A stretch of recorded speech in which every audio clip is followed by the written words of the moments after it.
Dear Santa, I don't know if you're real, and I'm probably a little too old to believe in you, but if you are real, for Christmas, I would like a horse.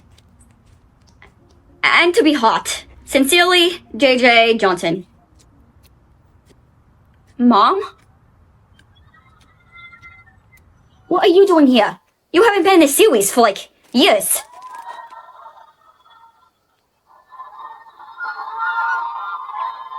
Well, I've been here. I'm just not interesting or relevant enough to be a series regular. Anyway, I would appreciate if you knock. What if I was doing something? Honey, what would you possibly be doing? Kissing my boyfriend. That's a good one. I don't like that you make these assumptions about me. I could have been doing something illegal or inappropriate. Okay, fine. What were you doing? Writing a letter to Santa.